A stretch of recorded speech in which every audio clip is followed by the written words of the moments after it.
Hi అండి, అందరికి నమస్తే. టుడే మన టాపిక్ వచ్చేసి colours names.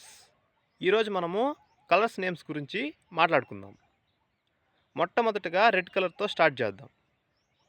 Red colour, orange colour, yellow colour, blue colour, green colour, అలాగే white colour, black colour, purple colour, indigo colour, violet colour,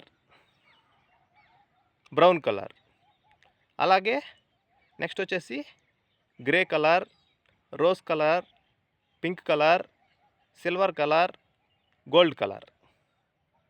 next వచ్చేసి lime colour, aqua colour, olive colour, amber colour, maroon colour. These are the main important colours in colours names. నచ్చితే like చేయండి, share చేయండి, comment చేయండి. మరిన్ని videos కోసం మన ఛానల్ని తప్పకుండా సబ్స్క్రైబ్ చేసుకోండి.